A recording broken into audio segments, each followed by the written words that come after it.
Noten por favor, yo seleccioné este párrafo porque si ustedes al leer van analizando en su espíritu cómo se manifiestan las emociones en las personas frente a un hecho tan dramático como es la muerte.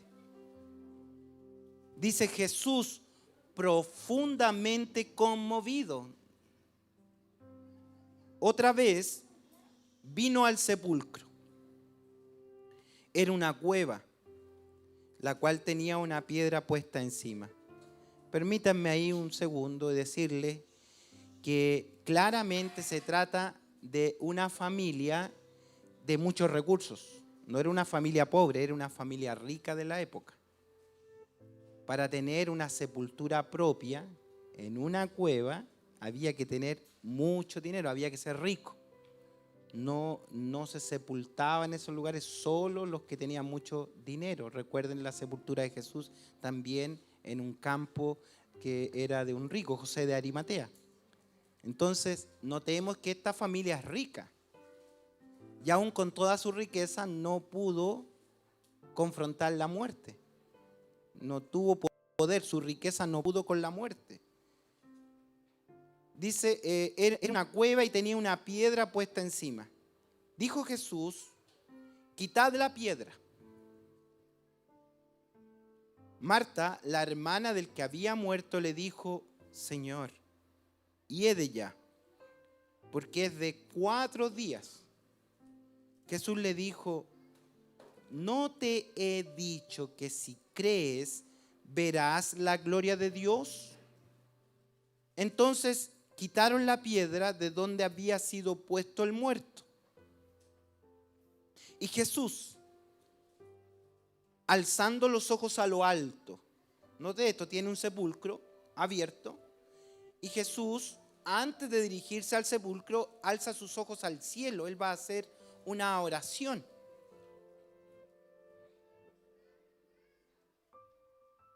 Padre, gracias te doy por haberme oído. Nos da la razón por qué Él ora.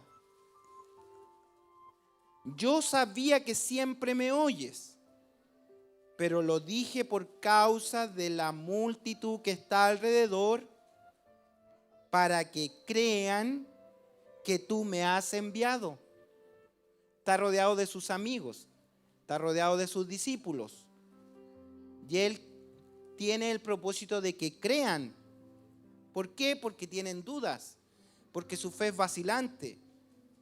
Habiendo dicho esto, clamó a gran voz, Lázaro, ven fuera. Y aquí, note el milagro como acontece. Y habiendo dicho esto, el que había muerto salió. Y aquí yo quedo perplejo porque dice, atadas las manos y los pies con vendas. Ahora, con una persona que está muerta, primero puede salir.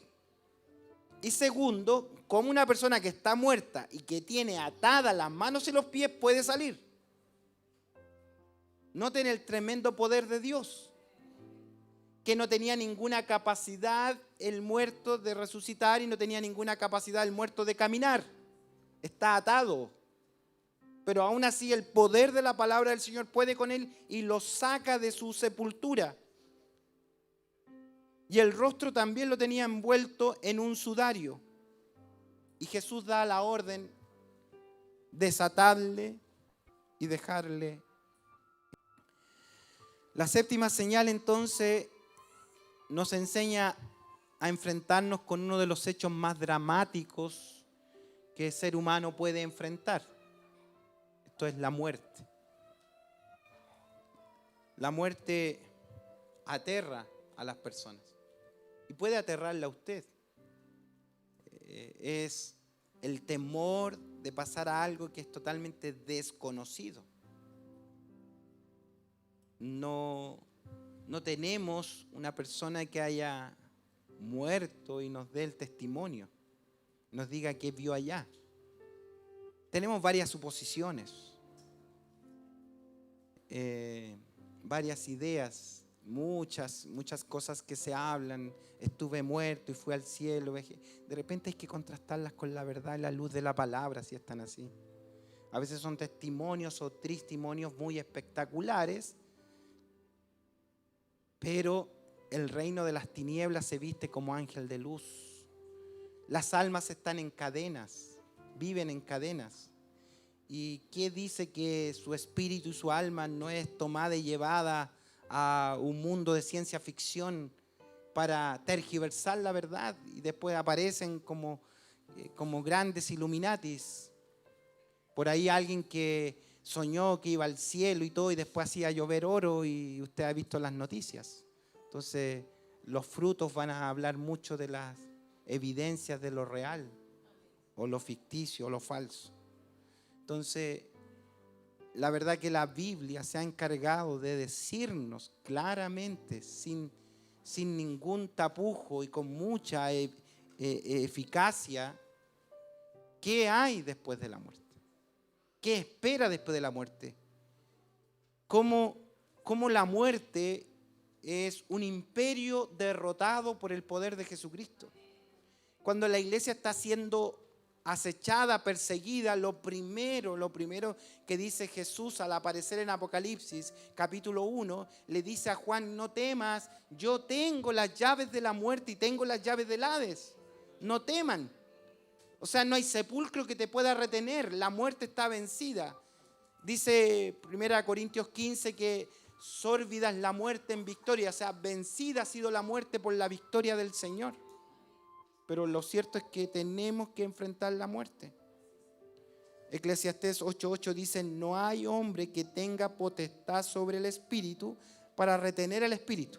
No hay ningún hombre que tenga la potestad para retener el espíritu, ni potestad en el día de la muerte. Nadie tiene potestad de cuándo se va a morir. Usted piensa, analice de las personas que se quitan la vida. ¿Y Dios diseñó esa muerte, o será que Dios diseñó un día de partir y si se anticipa a esa fecha, qué pasa ese tiempo? ¿Dónde está esa persona? A veces hay mayor sufrimiento en ese lapsus de tiempo, porque nadie puede contradecir al diseñador. Puede quitarse la vida física, pero el alma, que es el centro de las emociones, preguntémonos qué pasa con ella. Hay una palabra que yo usé, por eso quiero decirla, porque la usé, que es la cosmovisión. ¿Qué es la cosmovisión? Cosmovisión tiene que ver con la visión de lo existente. Es una conjugación de dos palabras, la visión del cosmos. Y todo ser humano tiene una visión del cosmos o de la vida de acuerdo a cómo ha formado sus creencias. ¿En qué cree? No necesariamente en la religión. La cosmovisión debiera responder 4 preguntas. Eso es lo básico. Todo ser humano se hace estas 4 preguntas y busca una respuesta. Es: ¿de dónde venimos? ¿Para qué estamos aquí? ¿Qué es bueno? ¿Qué es malo? ¿Y hacia dónde vamos? Eso es cosmovisión. O sea, es el origen, el propósito, la moralidad y el destino. ¿De dónde venimos y hacia dónde vamos? Y va a depender demasiado de cuál es su cosmovisión, que va a definir sus creencias, que va a definir su visión particular de los hechos, y en este caso particular la muerte. Depende mucho cuál es su formación, su base para esto. Si usted es ateo, ¿de dónde venimos? Va a responder: de ninguna parte. Somos materia, tenemos un paso limitado. ¿Para qué estamos aquí? Para lo que yo decida. Sí, yo no, nadie me creó, yo soy parte de la humanidad. Si yo soy ateo, no tengo moralidad definida. Entonces, ¿qué voy a buscar? En ponerme de acuerdo con otros. Y eso es, tú no te metas en mi espacio, yo no me meto en el tuyo. Nadie define la moralidad. No hay un creador, no hay moralidad definida. Saco la moralidad. Entonces yo hago lo que yo estimo conveniente, porque nadie me da las reglas. ¿Y para dónde vamos? Después de esta vida no hay otra. Esa es la cosmovisión de un ateo. Nació, vivió como quiso y murió porque después de esta vida no hay otra. En cambio, la cosmovisión de un cristiano que ha solidificado su fe dice, ¿de dónde venimos? Hay un creador que hizo un diseño perfecto. Él me creó. ¿Para qué estoy aquí?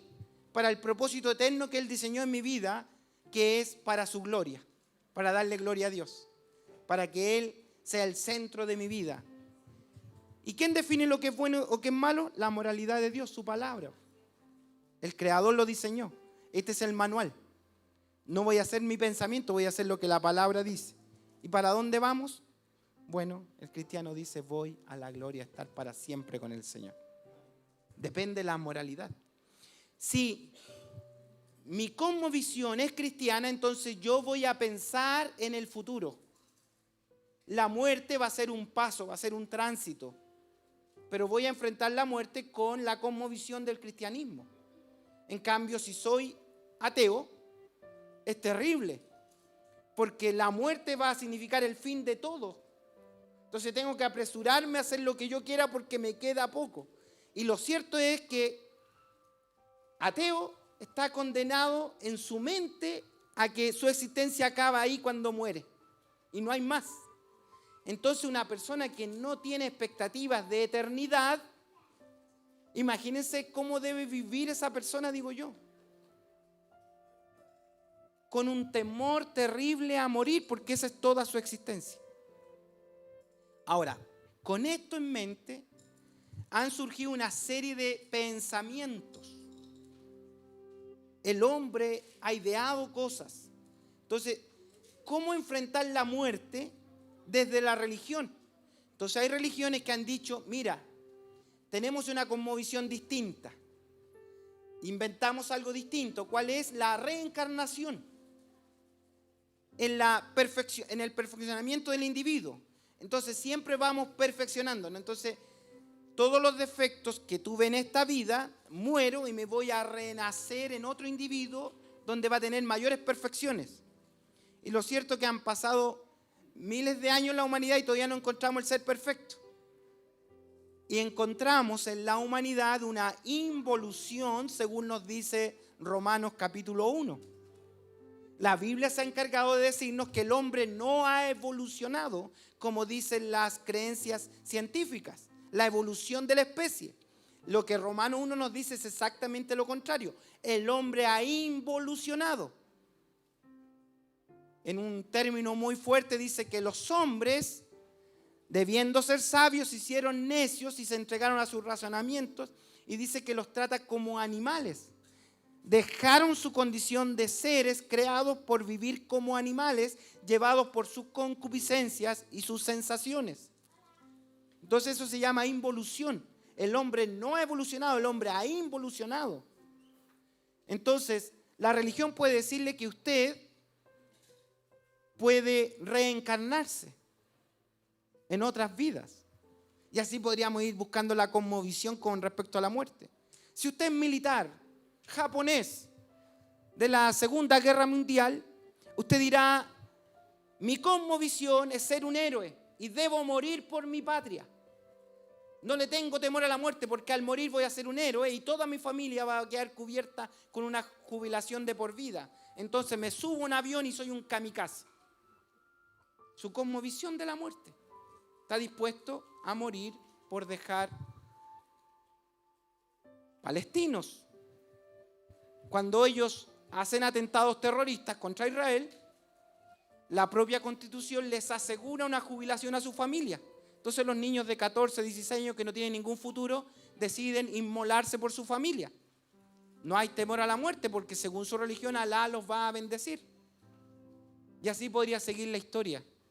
Y tendría que preguntarle a usted cuál es su cosmovisión de la muerte y de la vida. Entonces, tomándonos de este pasaje que ya está en el capítulo 11, que habla de la muerte y resurrección de Lázaro, hay que ponerlo primero en el contexto de que está antes de la muerte de Jesús. ¿Sí? Porque podríamos quedarnos pegados en el gran milagro de resurrección de Jesús sobre Lázaro. Pero preguntémonos si es tan eficiente la resurrección de Lázaro en el mismo cuerpo que tenía antes y estando cerradas las puertas de la eternidad. El Señor va a morir pocos días después de la resurrección de Lázaro. Si no resucitaba a Lázaro en ese momento, el Señor iba a morir, y la Biblia dice que fue a las cárceles de oscuridad que tenían a los salvados del Antiguo Testamento y a los que iban a ser sacados de ahí. Él, en unos pocos días más, se hubiera encontrado con Lázaro y lo hubiera sacado a la vida eterna. Cuando Jesús resucita, resucitan todos los santos del Antiguo Testamento, nos dice Mateo. Entonces, ¿qué sentido tiene que Él haga el milagro de resurrección de Lázaro para dejarlo en el mismo cuerpo? Interesante. ¿Qué sentido tiene? Solo un sentido: enseñarnos a nosotros que vamos a enfrentar diferentes situaciones en la vida, pero que Él va a tener siempre el control, que Él nos va a acompañar, que Él nos va a mostrar su poder, nos va a mostrar su amor, nos va a mostrar su grandeza, que Él va a estar con nosotros, para que no tenga temor a enfrentar las crisis, para que no viva con temor de la muerte, para que cuando llegue la enfermedad, cuando llegue la crisis, confíe en la presencia del Señor en su vida, que Él ha otorgado algo que es más glorioso que algo temporal. No le hizo un gran favor a Lázaro con resucitarlo. Utilizó a Lázaro en esta resurrección para darnos una gran señal. Usted no encuentra a Lázaro predicando. Usted no encuentra a Lázaro dando su testimonio después de haber resucitado. Lo encuentra en la casa como una persona normal. Y lo más probable, se lo aseguro, que Lázaro un poco de tiempo después se murió como se había muerto antes. Resucitó para volver a morir en la misma condición. Entonces, veamos primero cómo es este proceso de la vida a la muerte. Si es el diseño de Dios esto. Tengo que decir primero que no es el diseño de Dios.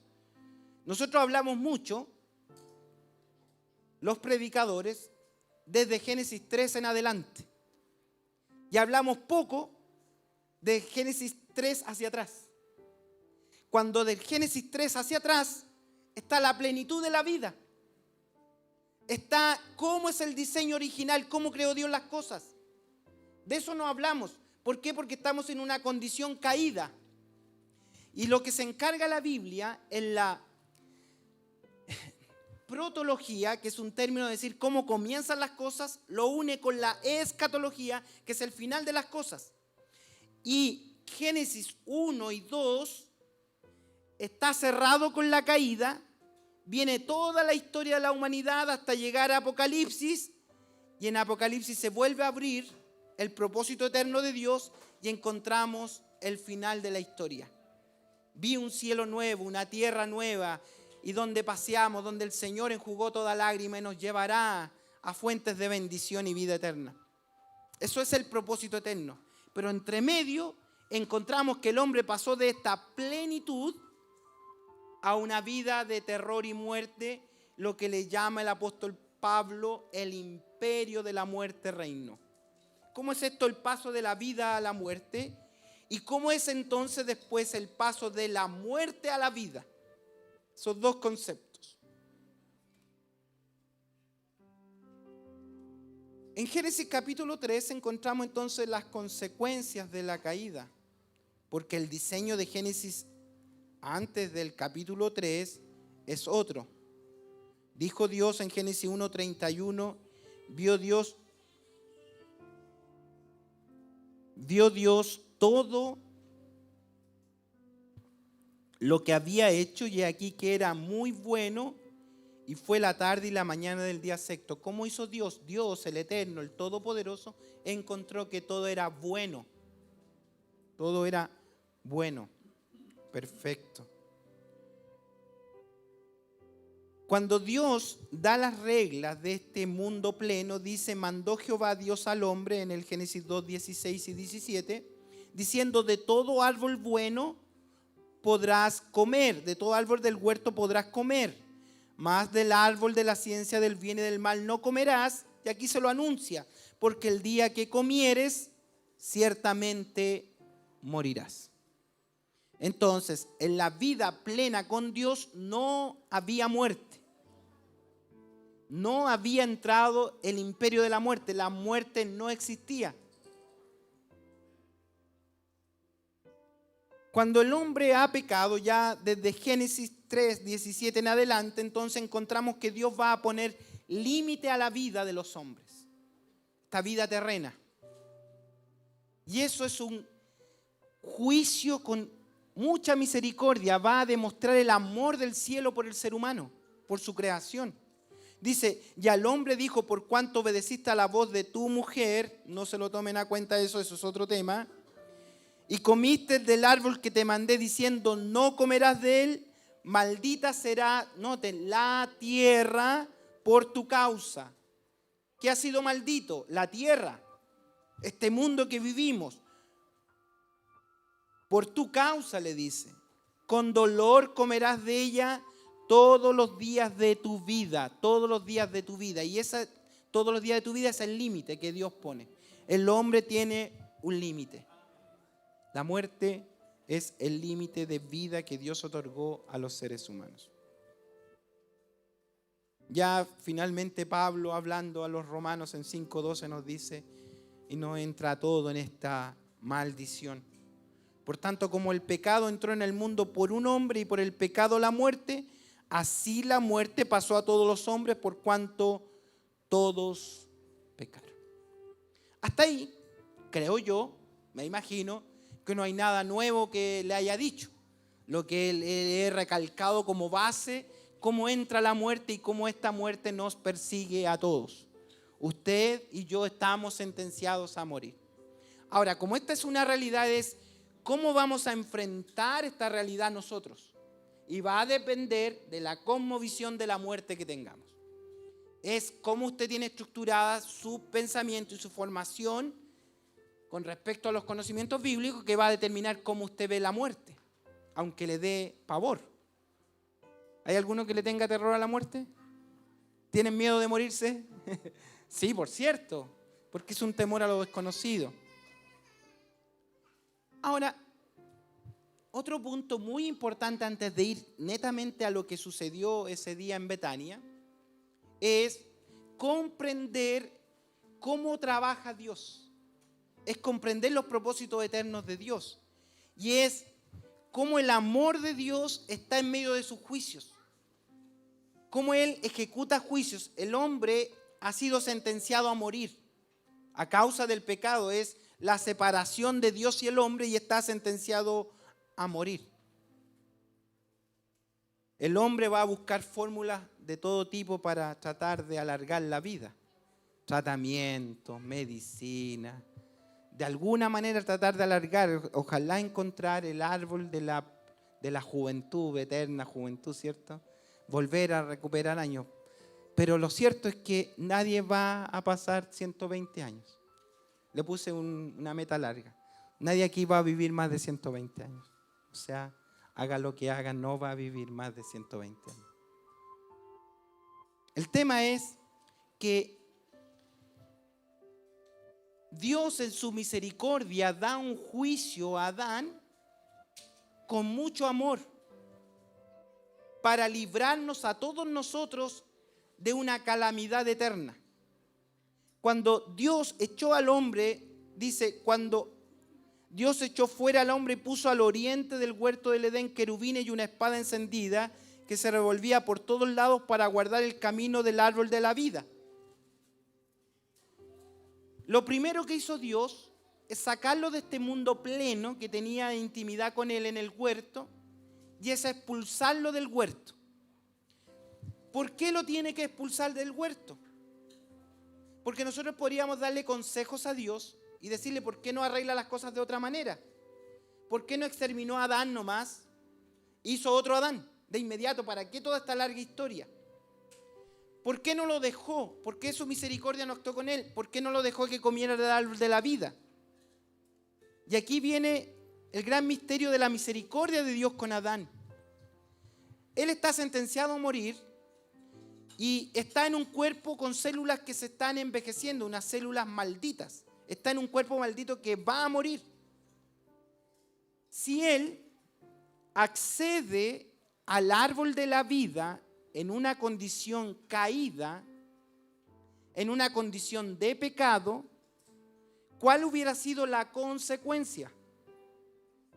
Para aquellos que quieren alargar la vida en este cuerpo mortal deficiente. ¿Qué hubiera pasado?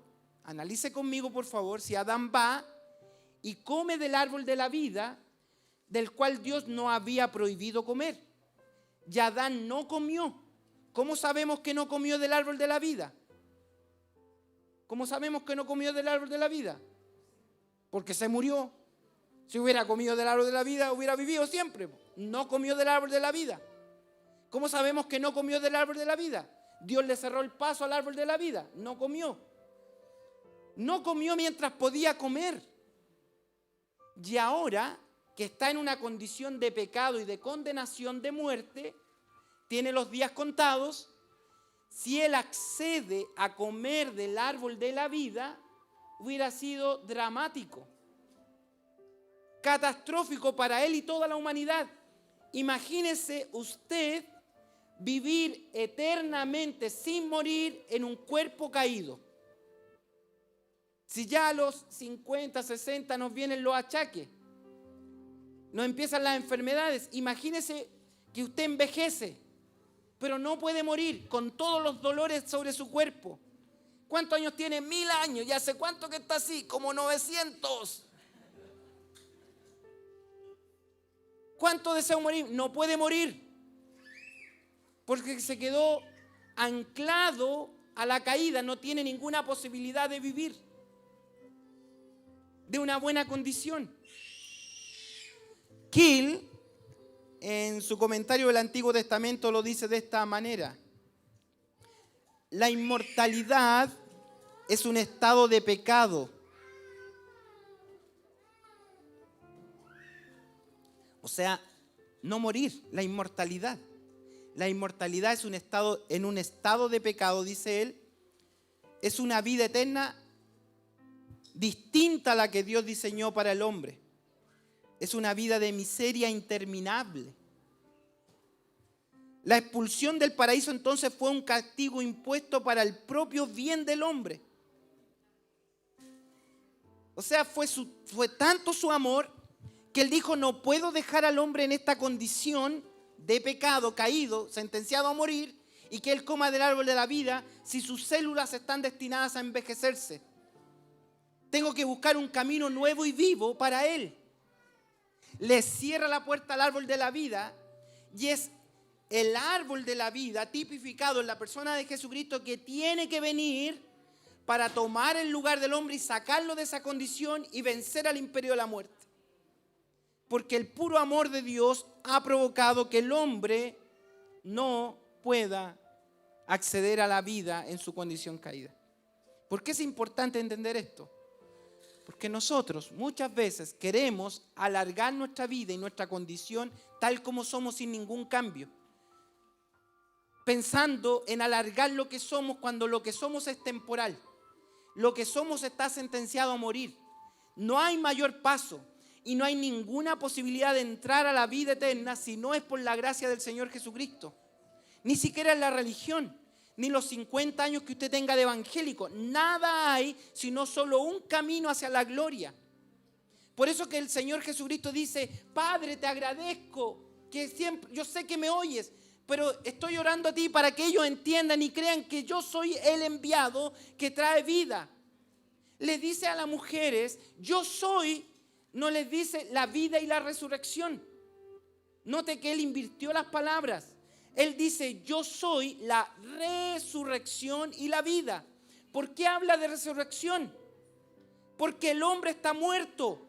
Por cuanto todos pecaron, todos, entre comillas, están muertos, destituidos de la gloria del Señor.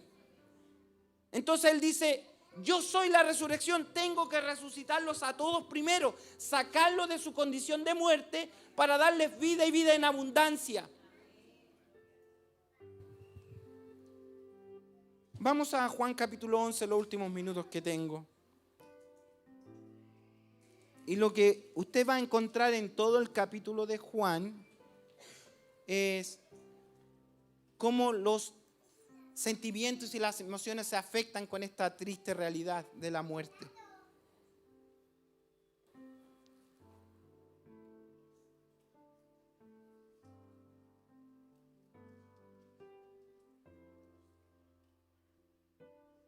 El Señor usó esta última señal antes de él morir en la cruz y buscó a la familia más cercana que él tenía, a una familia que él amaba.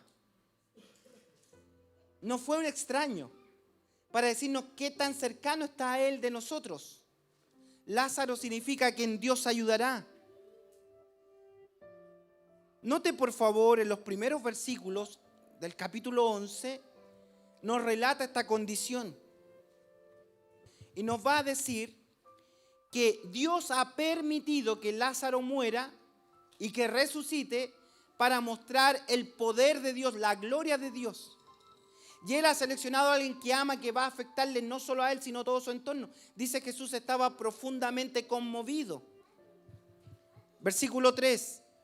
Enviaron pues las hermanas para decir a Jesús, Señor, he aquí, el que amas está enfermo. El que amas está enfermo. Oyéndolo Jesús, esta enfermedad no es para muerte. Y ahí dice cuál es el objetivo, sino para la gloria de Dios. Y aquí podría tomar un paréntesis. Para diagnósticos críticos, enfermedades, ¿para qué es? ¿Para qué es la enfermedad? ¿Para qué son las crisis? ¿No será que Dios quiere glorificarse? ¿Por qué Dios elige a los que ama para esto? Esto es para la gloria de Dios. Pero ¿cómo puede traer gloria a Dios? Sí, trae gloria a Dios porque Dios no está pensando en su mundo temporal, está pensando en la eternidad con su vida y está trabajando en su vida y está trabajando en mi vida con respecto a la eternidad, no a lo temporal. Yo a veces busco soluciones cortas, pero Dios tiene soluciones eternas con mi alma.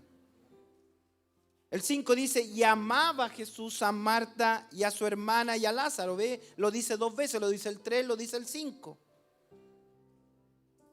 Pero es aquí donde me surge inquietud, porque dice, cuando yo pues que estaba enfermo, se quedó 2 días más en el lugar donde estaba, no fue de inmediato. Estaba gravemente enfermo, pero se quedó 2 días más. Qué extraño. Su amigo, ¿por qué eran tan amigos? Porque Jesús se acostumbraba a quedarse en esa casa, estaba cerca de Jerusalén. Entonces, ¿dónde él pernoctaba? Era una familia pudiente, tenía recursos, lo atendían bien al Señor. Y eran sus amigos. Hay muchas historias con estos 3 hermanos. Se quedó 2 días más. Con esto entendemos, hermanos, que el amor de Dios y el sufrimiento son totalmente compatibles con la gloria de Dios. Que si usted está enfermo, si usted está pasando situaciones difíciles o enfrenta la muerte, es totalmente compatible con el amor de Dios por usted. Que es para la gloria del Señor todo lo que sucede. Que Él va a estar con nosotros en todas las circunstancias de la vida. Y Él va a pasar esta situación con una familia que ama. No son desconocidos, y eso es el gran punto de este pasaje, el amor de Dios por esta familia, y esta familia está sufriendo y el Señor sufre con ellos. Pero el Señor va a traer solución eterna para ellos, no soluciones temporales.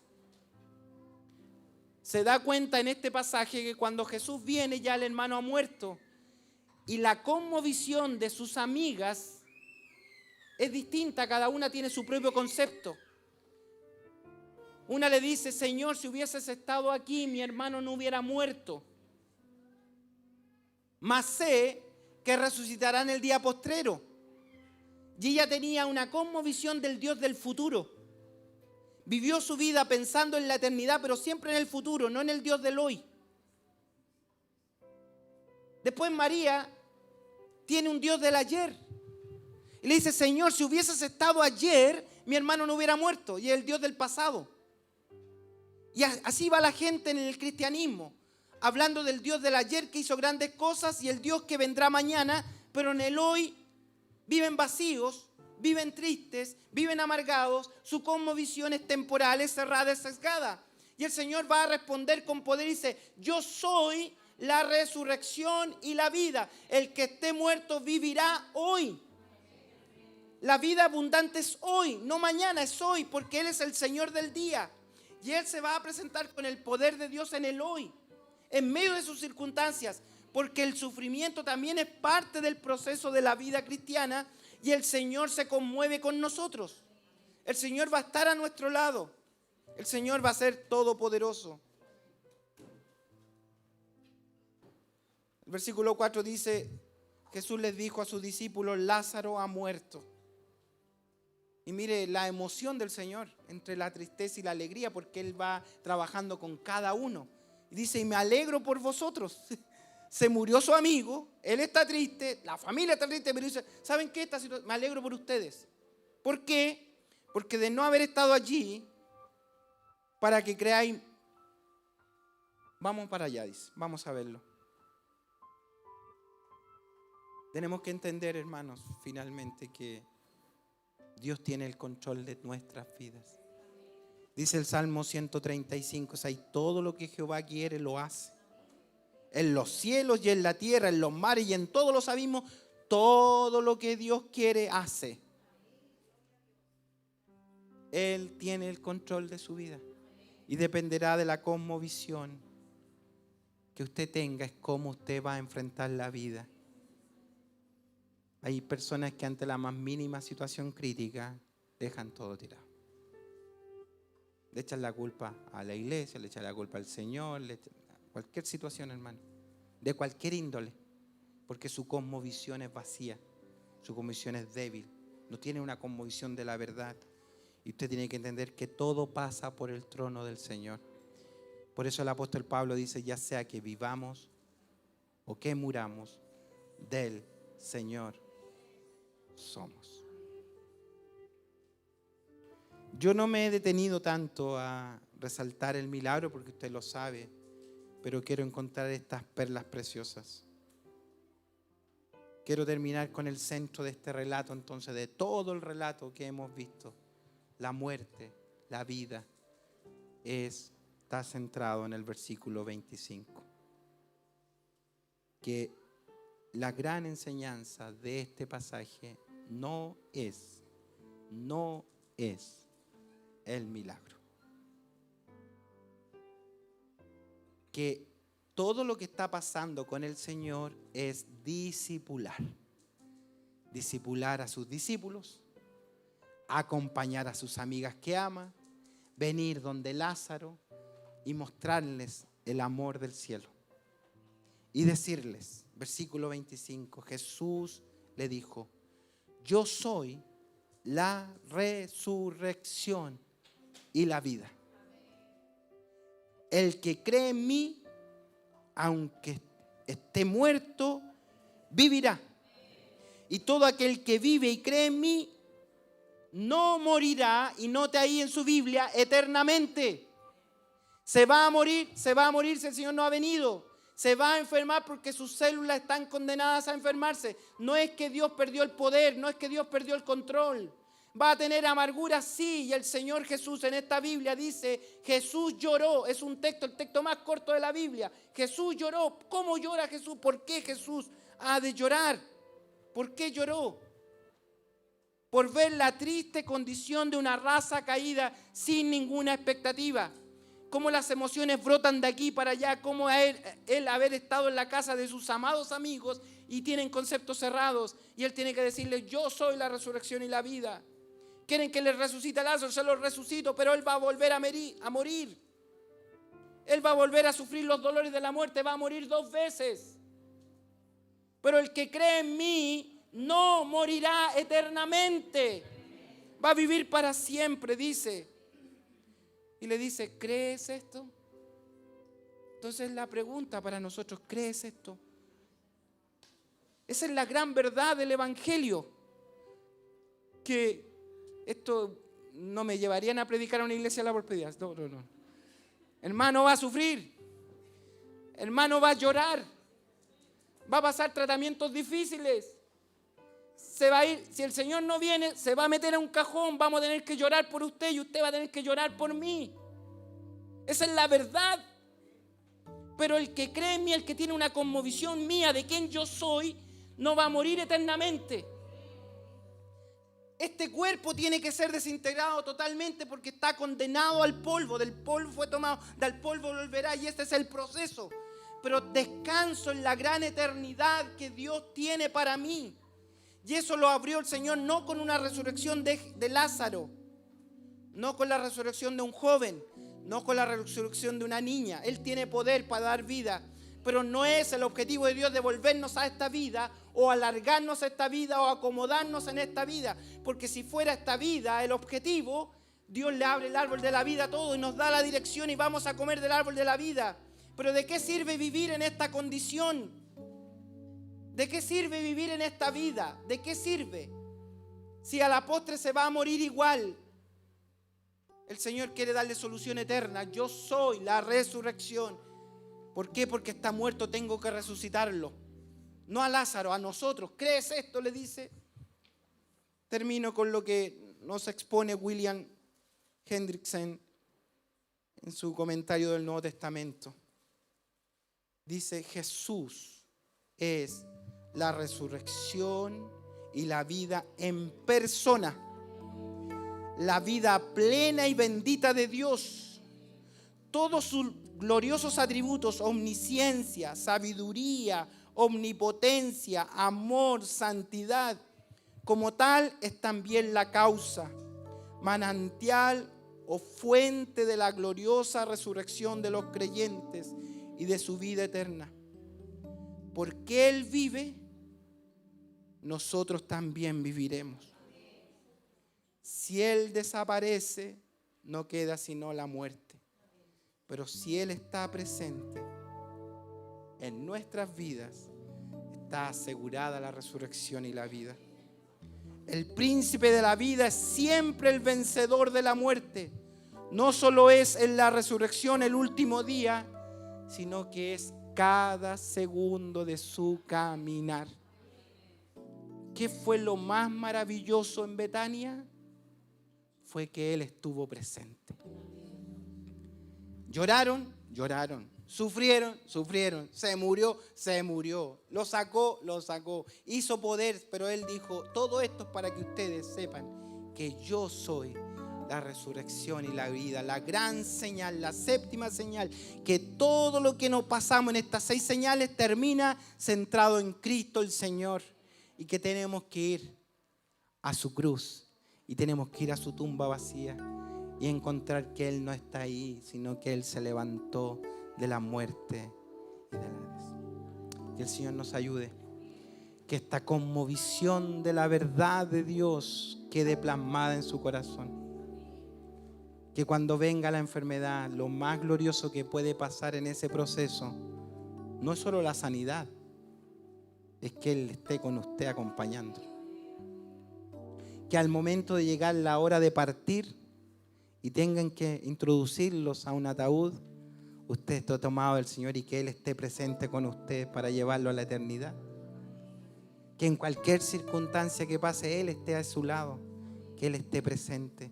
Porque es para la gloria de Dios, es por la soberanía de Dios y es por nuestra bendición eterna. Que el Señor Dios le bendiga. Vamos a orar, vamos a darle gracias a Dios por esta gloriosa vida que Él nos ha otorgado. Oremos al Señor.